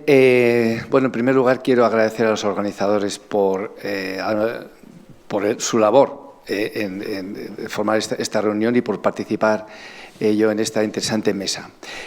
Como han puesto de manifiesto claramente los dos ponentes anteriores, la insuficiencia renal está ahí en el riesgo hemorrágico y en el riesgo trombótico, y un equilibrio difícil que el doctor David Arroyo va a ilustrar en su ponencia. El doctor David Arroyo trabaja en el Gregorio Marañón, está muy involucrado, como todo su grupo, en el riesgo vascular y eventos de enfermedad cardiovascular en la enfermedad renal crónica. Así que, David, tienes un reto muy importante, que estamos aquí todos esperando tu charla. Adelante. Bueno, muchas gracias. Primero, agradecer tanto a la Somane como a Somimaca la invitación y a los moderadores por su presentación. Agradecer, entre comillas, porque al final siempre es un tema que es muy complicado y que hay muchas expectativas que me temo que va a ser muy difícil que cumpla, pero por lo menos abriremos un poquito para el debate y para ver hasta dónde llegamos con la evidencia y con los últimos datos publicados. Inicialmente la charla era sobre anticoagulación en el paciente con enfermedad renal. Voy a precisar que voy a hablar solamente de la anticoagulación de la FA no valvular, porque hay muchas otras cosas que se escapan de la charla, tanto de fibrilación auricular en otro grupo de pacientes más cardiológicos, por así llamarlos, como otras entidades en las que también tenemos mucho de lo que hablar, como puede ser el síndrome nefrótico, después de una trombosis, etc. Estos son mis conflictos de interés y este es el outline de la charla que vamos a seguir en los próximos más o menos 20 minutitos. Ya nos ha dicho la doctora Montero que es tremendamente frecuente la fibrilación auricular. Sabemos también que la enfermedad renal crónica va a pasar a convertirse en una de las patologías con mayor peso y con mayor carga en morbilidad en las próximas décadas por el aumento en su prevalencia y en el impacto que tiene, y además son dos patologías que están tremendamente relacionadas entre sí, como luego veremos, tanto a nivel epidemiológico como fisiopatológico. Como se puede ver en este análisis de varios estudios grandes que incluye más de 16.000 pacientes, como el MESA, el Jackson y varios más, en el que vieron la correlación entre enfermedad renal crónica y fibrilación auricular, vemos que a menor filtrado el riesgo de un episodio de fibrilación auricular se dispara, y en pacientes con filtrados por debajo de 30 el riesgo es prácticamente el doble que en personas con función renal normal. No solamente es importante el filtrado, sino que también la albuminuria, como sabemos, como marcador de enfermedad renal y de disfunción endotelial, también se asocia, especialmente en grados de macroalbuminuria por encima de 300 miligramos-gramo, a un riesgo mucho más aumentado de una incidencia de fibrilación auricular. Esto hace, como decimos, que ambas patologías estén tremendamente asociadas. La prevalencia de enfermedad renal en pacientes con fibrilación auricular está entre el 15 y el 20%, y visto desde el otro lado del espejo, la prevalencia de FA en pacientes con enfermedad renal puede llegar hasta el 40 o el 50% en función del estadio y la severidad de la enfermedad renal. Esto es así porque hay muchos factores comunes a ambas patologías. Al final hay una serie de factores de riesgo que comparten ambas, como la edad, el sexo masculino, la obesidad, varias comorbilidades, etcétera, además de unos procesos sistémicos que nos cuesta más medir, pero es que sabemos que están ahí, como la microinflamación crónica, el estrés oxidativo activado y la fibrosis. Al final no deja de ser un reflejo más de ese síndrome cardiorrenal del que tanto hablamos, que no solamente hace referencia a la insuficiencia cardíaca o a la cardiopatía isquémica, sino a todas esas patologías que concomitantemente acaban apareciendo en los pacientes con enfermedad renal y enfermedad cardíaca de cualquier tipo. A la hora de manejar los pacientes con estas dos patologías conjuntas hay que tener en cuenta que en la balanza de coagulación, anticoagulación, los pacientes con enfermedad renal siempre pierden. Pierden porque la enfermedad renal es, por un lado, un estado protrombótico severo, y esto se debe a muchos factores, a factores específicos a nivel vascular, tanto porque producen alteraciones directamente a nivel cardíaco en cuanto a la morfología auricular, ventricular, etcétera, pero también a factores específicamente vasculares y a disfunción endotelial, la aterosclerosis acelerada que aparece en nuestros pacientes desde edades mucho más precoces que en pacientes con función renal normal, también alteraciones en la propia composición de la sangre, en los factores de coagulación, en la funcionalidad plaquetaria, etcétera, y también a factores un poquito más adyacentes, más colaterales, como pueden ser activaciones del sistema renina-angiotensina-aldosterona, como puede ser la microinflamación o, como mencionaba ayer la doctora Márquez en su charla hablando del síndrome cardiorrenal, un factor que a veces desdeñamos un poquito, como es el hiperparatiroidismo secundario, las alteraciones del metabolismo óseo mineral, que también están influyendo en este caso en alteración de la coagulación. Pero, como digo, los pacientes renales siempre pierden porque no solamente tienen un estado protrombótico, sino que también tienen un estado prohemorrágico. Son pacientes que tienen una disfunción plaquetaria, incluso con números de plaquetas normales, de unas plaquetas que funcionan de forma alterada, su morfología no es normal, su adhesión al vaso no es la habitual y su funcionamiento no es el correcto, y esto hace que, si lo asociamos a otros factores como pueden ser la anemia, como pueden ser otra serie de alteraciones en la propia coagulación, son pacientes que van a tener mayor tendencia al sangrado. Y esto complica tremendamente la toma de decisiones terapéuticas en nuestros pacientes. Además, los pacientes con enfermedad renal que tienen fibrilación auricular también va a tener mucho más tasa de complicaciones, tanto de ictus, pero sobre todo, tanto de ictus isquémico, pero sobre todo de ictus hemorrágico. Como podemos ver, los pacientes en el cuartil más bajo de esta cohorte del estudio Rotterdam, el riesgo de hemorragia cerebral era de casi 4 veces más que en los pacientes de referencia, que eran los que tienen la función renal normal. Bueno, llegados hasta aquí tenemos que plantearnos qué vamos a hacer, si vamos a tratar o no y con qué la fibrilación auricular en el paciente renal. Yo sé que los cardiólogos generalmente suelen espantar cuando decimos si nos vamos a plantear tratar o no la fibrilación auricular, porque para ellos es un must, pero nosotros sí que por lo menos nos lo vamos a plantear, y sabemos que aquí tenemos 2 bloques terapéuticos en los que yo sí que voy a entrar, aunque la doctora Montero no lo ha hecho y se ha centrado más en los anticoagulantes directos. Nosotros no tenemos tanta evidencia y tenemos que manejar un poquito lo que hay, y eso incluye los fármacos antivitamina K. ¿Vale? Estos fármacos que llevamos décadas utilizando, el más utilizado en nuestro entorno, el acenocumarol, el sintrón, la warfarina, como ese hermano raro que vemos para los pacientes que tienen alergias o en casos muy concretos, pero que es con el que se hacen la mayor parte de los estudios en los países anglosajones. Y por no expandirme en una playa enorme de estudios y perdernos en datos, pues simplemente traer algunos metaanálisis que muestran un poquito qué es lo que dice la evidencia. Y lo que dice la evidencia de los antivitamina K, si nos centramos primero en la eficacia en prevención de eventos trombóticos y de ictus isquémicos, vemos que en pacientes con enfermedad renal moderada sí que son eficaces, con una reducción en este metaanálisis del 30%, y en pacientes, en cambio, con enfermedad renal avanzada y terminal, pacientes en diálisis, no tenemos tan claro que la anticoagulación con antivitamina K pueda reducir los eventos isquémicos. Si hablamos ya incluso de mortalidad, nos encontramos con los mismos datos. En pacientes con enfermedad renal moderada hay una reducción de la mortalidad claramente que puede ser incluso mayor, incluso del 35%, pero cuando nos bajamos a pacientes con enfermedad renal terminal y en diálisis, ya no tenemos tan claro que la mortalidad vaya a mejorar por el hecho de anticoagular con antivitamina K. Y si nos pasamos al lado malo de la balanza, que es el de la seguridad de las hemorragias, pues tenemos al final los mismos datos. En pacientes con enfermedad renal moderada parece que no hay un aumento significativo del riesgo de hemorragia, hay una tendencia, pero que podría justificar su uso, pero cuando nos vamos a los pacientes con enfermedad renal avanzada y terminal, vemos que sí que hay un riesgo claramente aumentado, en este caso del 30% del riesgo de eventos hemorrágicos severos. Con lo cual ya no tenemos tan claro, por lo menos los pacientes con enfermedad renal más severa, si está indicada o no la anticoagulación con antivitamina K.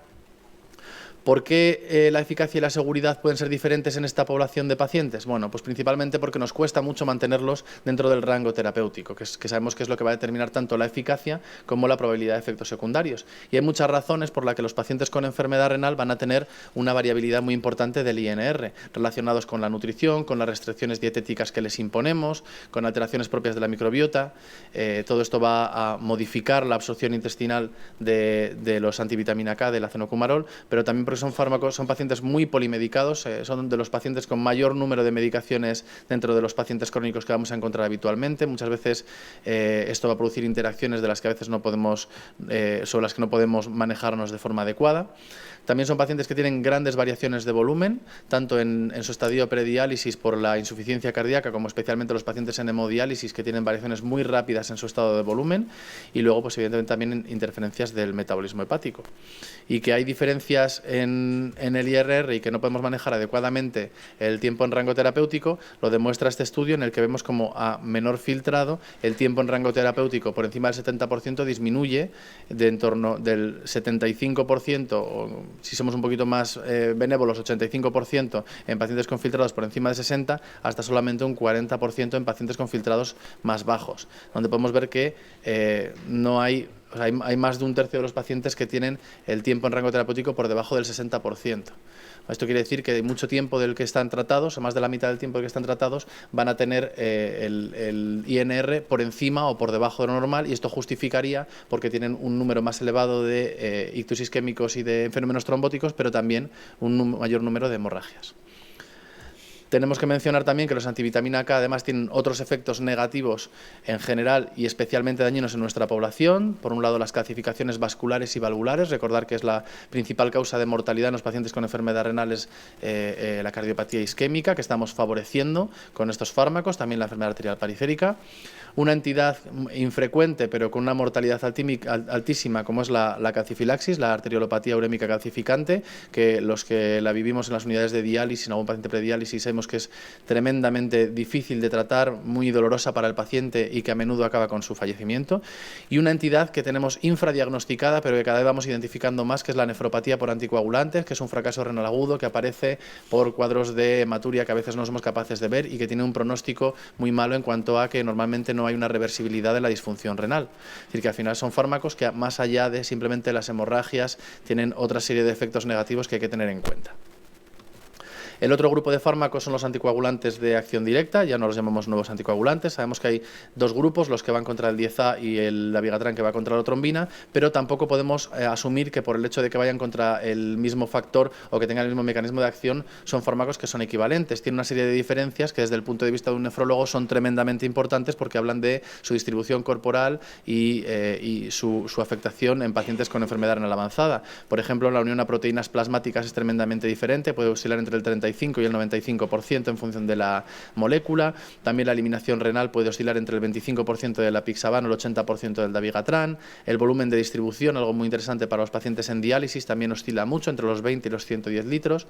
Y la eliminación que produce una sesión estándar de hemodiálisis de 4 horas, que es prácticamente nula en el caso del rivaroxaban y que llega hasta el 60% en el caso del dabigatran. Es decir, que hay otros factores que también es importante tener en cuenta a la hora de elegir qué anticoagulante vamos a prescribir. Mencionaba antes el doctor San Martín los estudios pivotales que han servido para utilizar los nuevos anticoagulantes en población general, que son estos 4 de aquí, el RELAY, el ROCKET, el Aristotle y el ENGAGE. Y estos 4 estudios tienen la desventaja que presentan la mayor parte de la evidencia que nos encontramos los médicos que tratamos pacientes con enfermedad renal, que es que no son incluidos. Cuando vemos cuál es el porcentaje de pacientes con enfermedad renal, ya no digo avanzada, porque prácticamente no hay ninguno incluido, pero al menos moderada, que se han metido en estos ensayos clínicos, vemos que estamos hablando de entre el 15 y el 25% en el mejor de los casos, el 15 y el 20% en el mejor de los casos. Es decir, la evidencia que tenemos es bastante pobre. Pero bueno, vamos a ver cuál es esa evidencia. Yo traía inicialmente este metaanálisis que se publicó hace ya unos añitos, donde hablaba un poquito de las ventajas en cuanto frente a antivitamina K, en cuanto a eficacia y en cuanto a seguridad, pero tengo la suerte de que ayer la doctora Montero me hizo ver que se acaba de publicar literalmente ayer el estudio combinado de los 4 ensayos clínicos pivotales, el Combine AF, en el que podemos ver los datos relativos a más de 70.000 pacientes estratificados en función del grado de enfermedad renal. Y aunque estamos hablando de enfermedad renal moderada o ligeramente avanzada, es decir, como mucho llegamos a filtrados de en torno a 20-30 mililitros por minuto, hasta ahí es donde llega la evidencia en ensayos clínicos, tenemos información muy interesante. Y si nos fijamos en estas gráficas, en las que la parte de la gráfica en la que caiga por encima del 1 del hazard ratio quiere decir que favorece al acenocumarol, y lo que caiga por debajo del 1 favorece a los anticoagulantes de acción directa, podemos ver que no llega a alcanzar la significación estadística en cuanto a episodios de hemorragia mayor, pero sí hay superioridad en el resto de eventos indicados. Vemos que los pacientes con filtrados que tienen por debajo de 120 mililitros minuto, a menor filtrado, mayor es el beneficio de los anticoagulantes de acción directa en cuanto a reducción de hemorragias intracraneales, que es una de las hemorragias que más nos preocupan, son los eventos hemorrágicos que más nos preocupan junto con los gastrointestinales. Vemos que en cuanto a eficacia también es así, que a partir de filtrados de 88, a menor filtrado, mayor es el beneficio de los anticoagulantes de acción directa, mayor es la prevención de ictus isquémicos, tromboembolismos periféricos, y cuando hablamos de mortalidad, lo mismo, en filtrados por debajo de 77, que es cuando dispara la significación estadística, a menor filtrado, mayor es el beneficio que obtenemos con los anticoagulantes de acción directa en este caso. Con lo cual parece que, por lo menos en filtrados de hasta 20-25, tenemos evidencia para utilizar o para preferir los anticoagulantes de acción directa frente a los antivitamina K. Un pequeño dato a tener en cuenta también es que a veces hacemos reducción de dosis un poco por fisiopatología, por estudios dudosos, observacionales, y a veces esto lo hacemos pues eso, con una evidencia un poquito reducida, y hay que tener en cuenta que no siempre vamos a tener el resultado que esperamos por lo que nosotros razonamos. Y en este caso, uno de los resultados interesantes que trae el Combine-AF es que cuando se utilizan los anticoagulantes de acción directa a dosis más bajas, producen un aumento de mortalidad tanto cuando se comparan con los anticoagulantes de acción directa a dosis estándar como con antivitamina K, por lo que tenemos que ser especialmente cautos cuando hacemos modificaciones de dosis con respecto a las que se han estudiado en los ensayos. Entonces nos encontramos con varias controversias. La primera es si anticoagulamos o no. Sabemos que tenemos como escala principal el CHAS-VASc. El CHAS-VASc tiene un problema para nosotros los nefrólogos, todos aquellos que tratamos pacientes con enfermedad renal, y es que todos nuestros pacientes, o el 95% de nuestros pacientes, van a tener puntuación positiva porque hipertensión, edad más de 65 y diabetes o insuficiencia cardíaca van a tener casi todos, con lo cual es tremendamente difícil que tengamos CHAS-VASc en pacientes de los que vemos en nuestras consultas.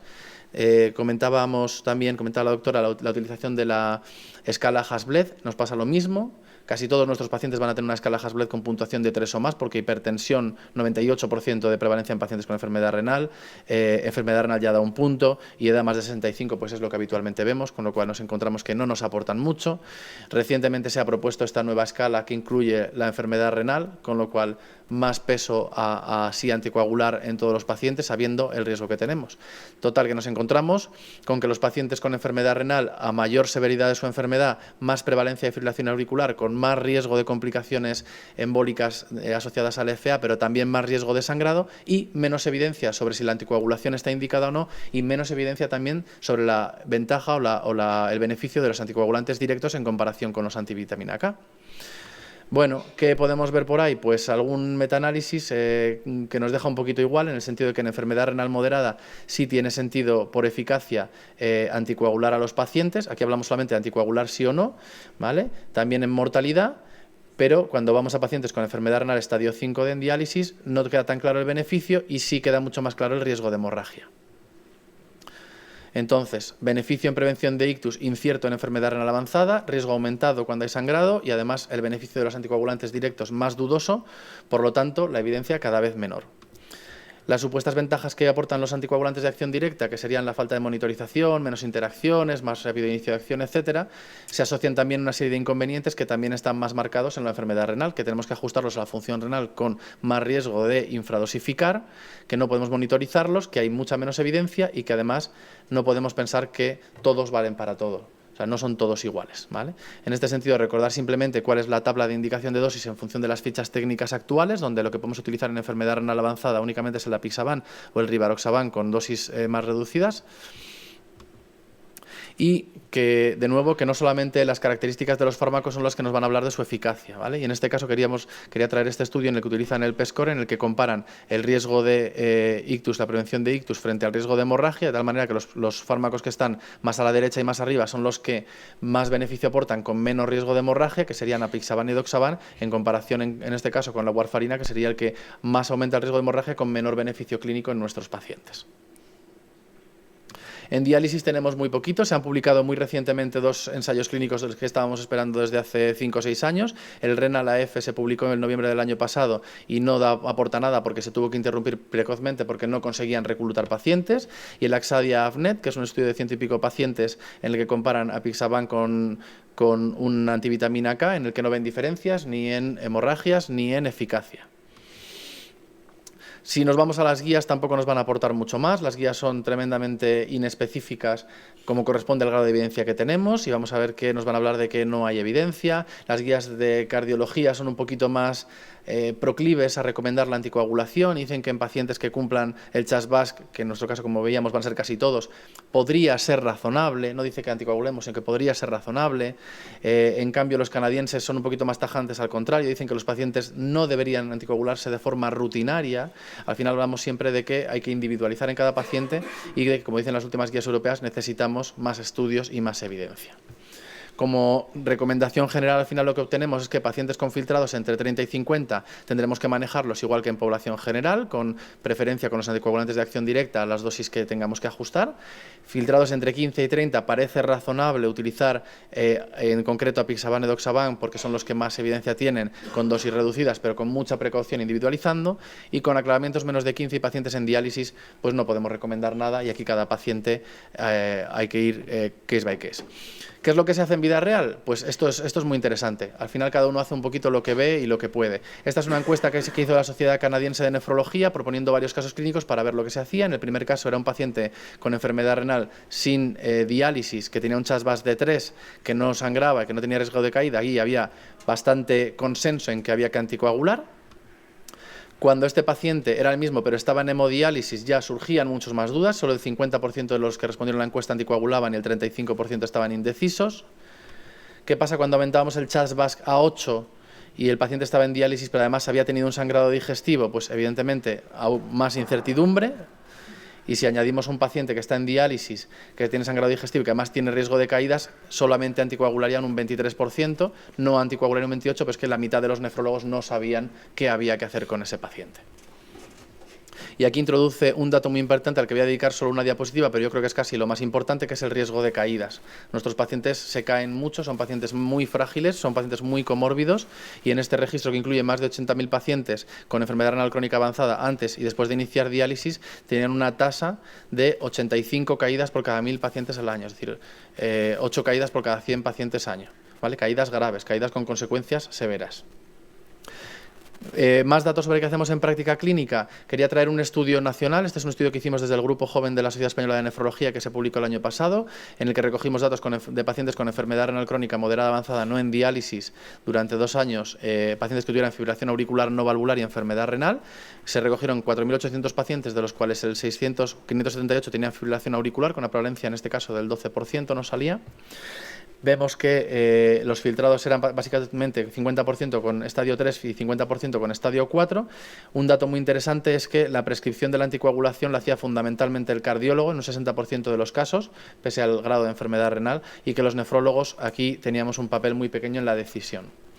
En cuanto al seguimiento, que se hizo un seguimiento, porque era un estudio retrospectivo, vemos que había un seguimiento de 60 meses, es decir, reducíamos hasta 7-10 años por detrás. Vemos que se cambió al 30% de los pacientes de tipo de anticoagulante, y que a lo largo del tiempo de seguimiento, del 80% de pacientes que empezaron antivitamina K, estamos hablando de los años 2010-2012, pasó a solamente un 60%, y los nuevos anticoagulantes pasaron de un 15% a un 35%. Es decir, parece que nos vamos animando más a utilizar estos fármacos en esta población. Y también aumentó el porcentaje de pacientes sin anticoagular, del 1 al 3%.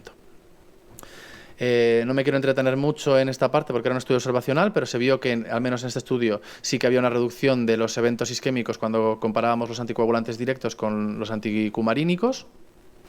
y vemos que había una tasa relativamente importante de hemorragias del 28%, un 18% con hemorragias graves y en este caso sin diferencias no pudimos encontrar entre los anticoagulantes directos y los antivitamina K, aunque es verdad que no estaban tratados con el mismo fármaco durante todo el periodo. También he publicado recientemente en este sentido un estudio, un registro muy parecido a nivel sueco, en el que se incluyen 2.500 pacientes con diferentes grados de enfermedad renal que incluye diálisis, el 60% en tratamiento con anticumarínicos, pero todos ellos con un buen rango, o de media, con un buen rango en tiempo terapéutico, y lo que se vio es que la eficacia era similar en cuanto a prevención de ictus, pero que la tasa de sangrados era menor, un poco favoreciendo esta idea de que en esta población al menos compensaría utilizar los nuevos anticoagulantes.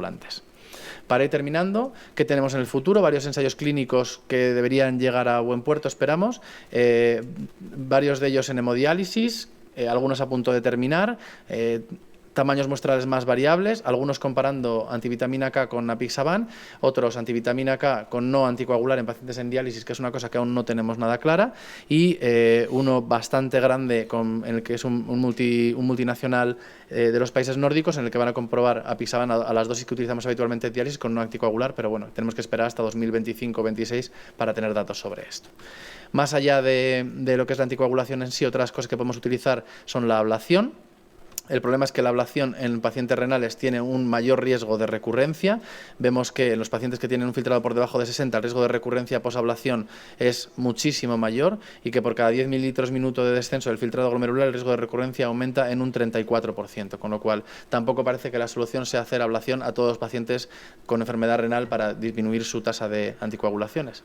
Algo que está muy en boga, que es el cierre de la orejuela, que se está utilizando cada vez más, parece que es algo que es un procedimiento relativamente invasivo, pero que va a poder jugar un papel más estandarizado en el futuro, pero de momento tenemos que esperar a tener datos en pacientes en nuestra población. Sí que hay algún estudio como este que traigo aquí, en el que se vio que en cuanto a complicaciones es un procedimiento seguro en los pacientes renales. Tenemos que ver luego a largo plazo si eso también aporta beneficios, y está en marcha este ensayo clínico sobre el cierre de la orejuela en pacientes con FA y enfermedad renal crónica. Para terminar, simplemente incidir en que la correlación entre fibrilación auricular y enfermedad renal es tremendamente frecuente. A mayor disfunción renal, más prevalencia de FA, pero también más eventos isquémicos, trombóticos, pero también más hemorragias por la anticoagulación. Parece que en enfermedad renal moderada, filtrados por encima de 20-30, sí que estaría indicado utilizar los anticoagulantes de acción directa, serían más eficaces y seguros, pero por debajo y en diálisis no tenemos evidencia y tenemos que individualizar caso por caso, teniendo especial énfasis en el control de la fragilidad. Muchas gracias.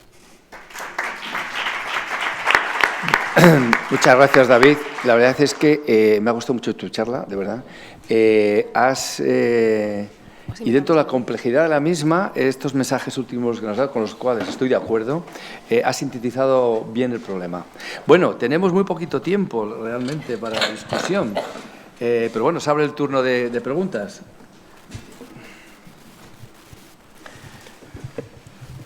Bueno, pues enhorabuena por las charlas, por la mesa. La verdad que gracias por el esfuerzo. Y la pregunta que yo te quería plantear, David, es una cosa que a veces nos pasa cuando los pacientes con insuficiencia renal ingresan en el hospital, sobre todo con filtrados por debajo de 30, pues el manejo de la anticoagulación del paciente con FA, que muchas veces les quitamos el anticoagulante oral, por ejemplo, el Sintrón es un poco incómodo de manejar durante el ingreso, ¿no? Y un poco las recomendaciones que tú nos darías, porque muchos empiezan a recibir heparina, imagínate, con filtrados por debajo de 30, ¿no? ¿Cómo esa situación la abordáis desde el punto de vista de nefrología? Y si das alguna recomendación de mantener anticoagulantes de acción directa en este perfil de pacientes que ingresan, ¿no?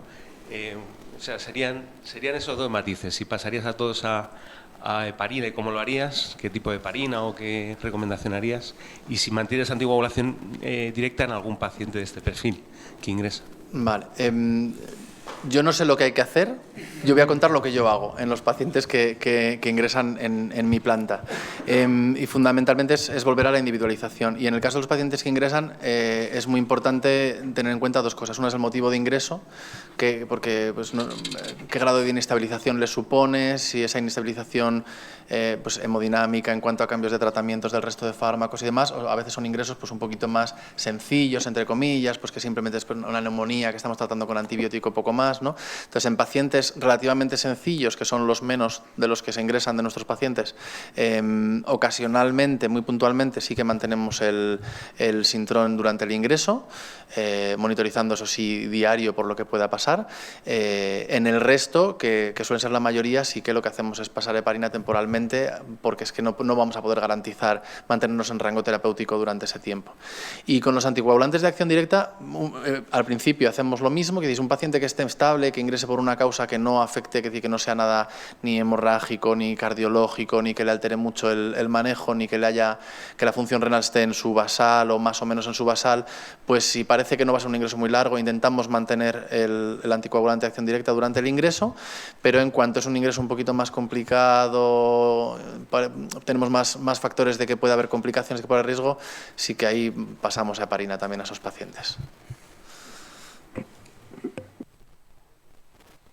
¿Alguna pregunta más? ¿No? Bueno, muchas gracias a todos los ponentes. Me ha hecho bastante ilusión que precisamente una técnica que es absolutamente cardiológica y hemodinamista, como el cierre de orejuela, pues los dos que la hayan mencionado han sido el nefrólogo y la internista. Y precisamente quería preguntarle a Marcelo, que es el único que no ha mencionado, un poco si él ve alguna opción en el contexto precisamente del intervencionismo cardíaco, si existe una opción precisamente para pacientes con un alto riesgo de sangrado, pacientes frágiles, etcétera, en los que consideramos que mantener una doble terapia durante un tiempo prolongado después del intervencionismo existiría un papel que pudiera ser relevante para el cierre de orejuela, precisamente. Va cobrando fuerza el cierre de orejuela y, como sabéis, se hace con una técnica de meter un cacharro de nitinol dentro de la orejuela izquierda y no elimina al 100%, como no hay nada de medicina absolutamente eficaz, ¿no? Ni varios otros ejemplos, ni siquiera el tratamiento anticoagulante, no elimina al 100% riesgo de ictus y es per se un dispositivo trombogénico, porque se recomienda inicialmente tratar al paciente con al menos doble antiagregación. Sí, depende un poco. Que tiene que estar antiagregado para los stents. Depende un poco de la situación, ¿no? Sin duda alguna, un paciente, pues los escenarios son varios y se deben individualizar. Entonces, voy a empezar desde paciente que no tiene ninguna contraindicación en anticoagulación. Paciente que ha sangrado en la cabeza, no reiniciar la anticoagulación y hacer cierre de orejuela sería la mejor estrategia. En ese periodo, si ha tenido una hemorragia intracraneal, no es necesario anticoagularlo después del cierre de orejuela y se puede dejar un solo antiagregante o incluso ninguno, depende del riesgo hemorrágico del paciente.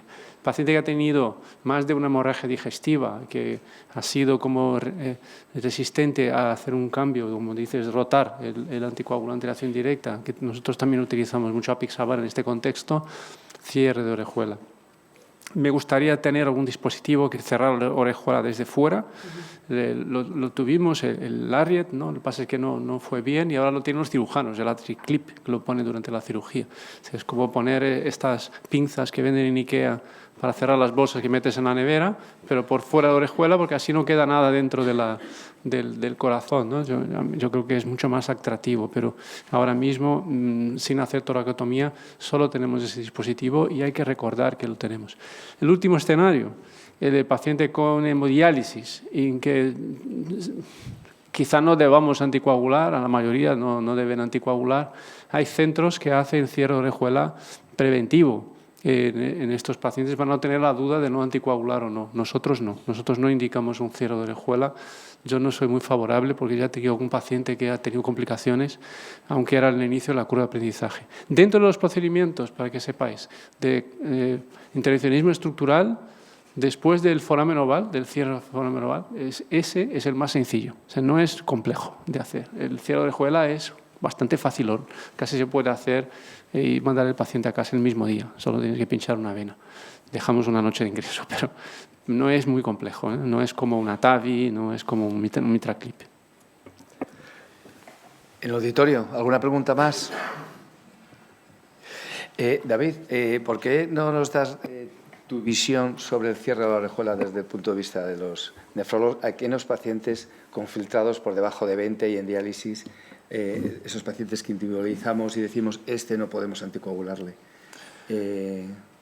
Pues que yo creo que nos falta evidencia. Yo creo que es decir, necesitamos más datos, porque en el paciente en diálisis, es decir, en un paciente que sea un filtrado bajo y que haya tenido sangrado, pues alguno de los que ha mencionado por otros casos, sí que sería planteable, ¿no? En el paciente en diálisis, en el que ni siquiera sabemos si tenemos que anticoagular, someterlo a un procedimiento intervencionista, al final es un balance riesgo-beneficio que hay que hacer en cada caso, ¿no? Es decir, pero yo creo que desde luego en pacientes que sean más jóvenes, que tengan más riesgo por su cardiopatía de base, que tengan más probabilidad de que esa anticoagulación les hubiera beneficiado, pero por el hecho de estar en diálisis no podemos, a lo mejor en esos pacientes es en los que podemos plantearnos más el cierre de Quizá uno con ictus previo, ¿no? Por ejemplo. O sea, que no sea prevención primaria, que ya tenga un ictus, por ejemplo. esté en diálisis. Eso es. No prevención primaria, sino aquellos con demostrada inconveniente a la anticoagulación. Cada vez lo hacemos más y lo saben los cardiólogos porque los mandamos.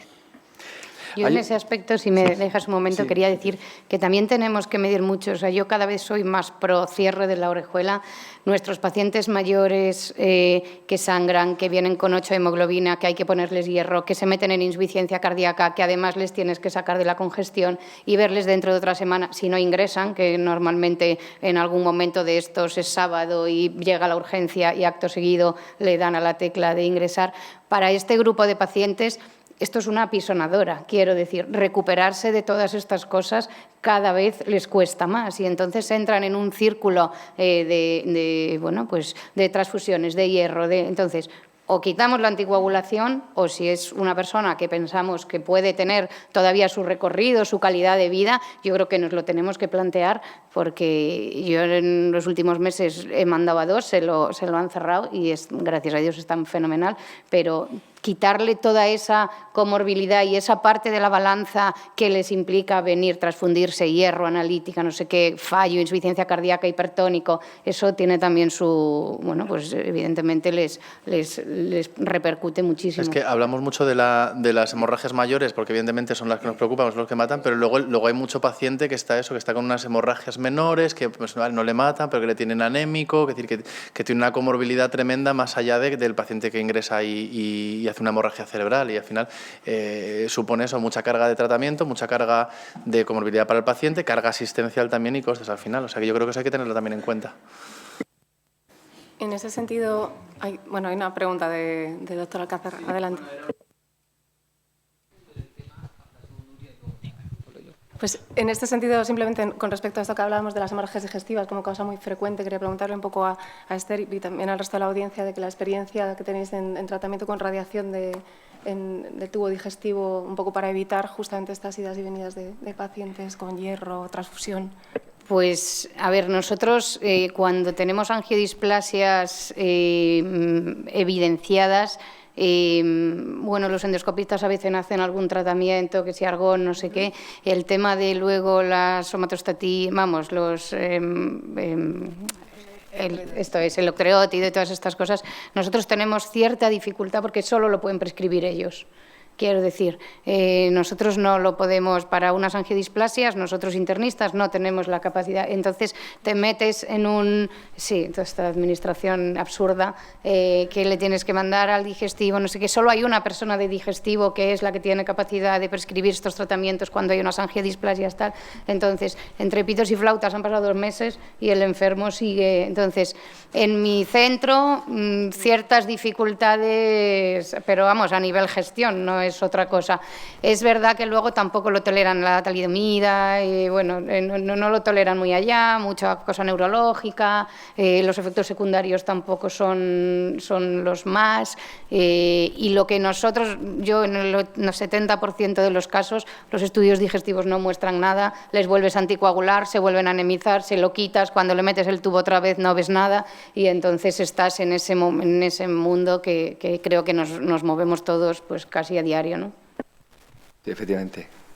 ¿Roberto? Sí, bueno, yo quería felicitar a la mesa porque las presentaciones yo creo que han sido estupendas. Yo quería preguntarle a David Arroyo, que que después de toda la no evidencia que nos has contado, y que es verdad, es lo que tenemos, al final el clínico tiene que gestionar la ausencia de evidencia o la evidencia a la hora de tomar una decisión clínica delante de un paciente. Y muchas veces caemos en el renilismo, y es que pues no hacemos nada pues como no hay evidencia, y nuestros pacientes yo creo que no lo hacemos bien si hacemos una actitud muy nihilista. Entonces me gustaría conocer tu opinión en diálisis, cuando ya al final y tras mucho esfuerzo decides anticoagular a un paciente, ¿crees que deberíamos erradicar el sintrón de las unidades de diálisis? Bueno, primero que no es tan fácil porque tenemos los problemas de visado. Es decir, que eso para empezar tenemos eso.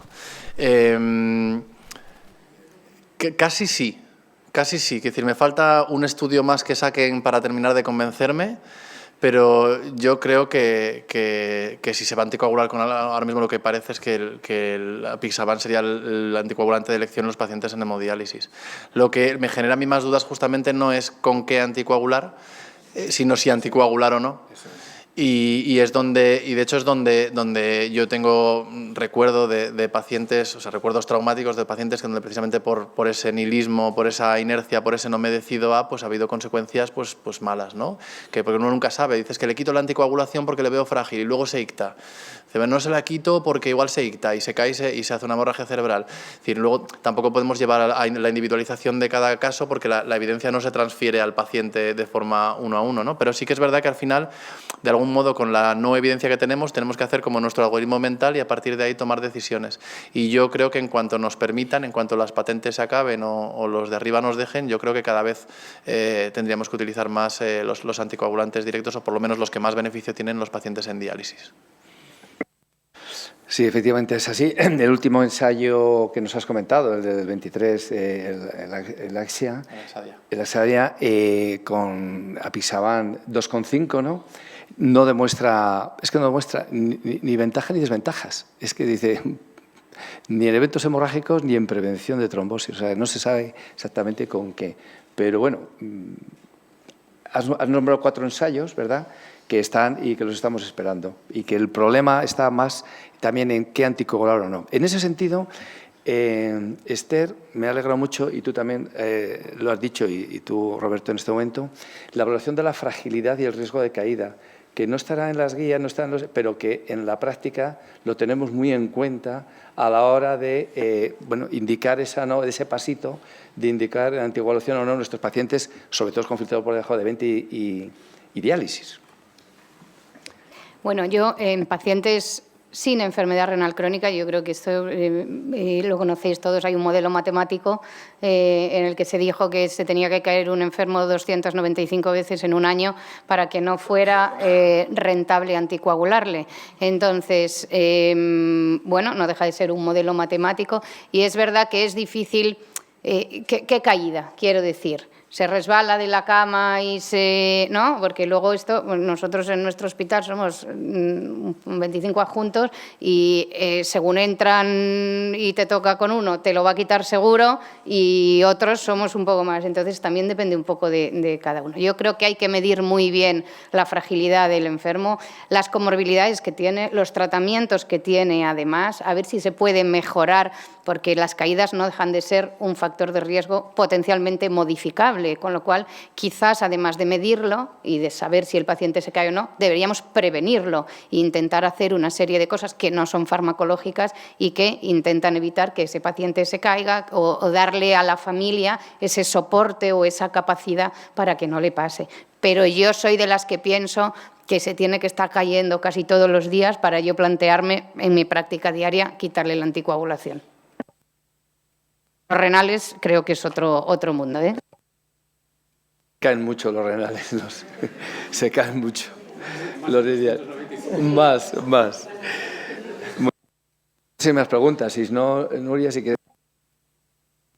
Únicamente dejar la puerta abierta a la inhibición del factor 11 quizá, pero esto ya será para el próximo Carmín. Agradecer pues a todos las excelentes ponencias, ha sido un lujo compartir la moderación y creo que deberíamos cerrar la mesa para continuar después de un café.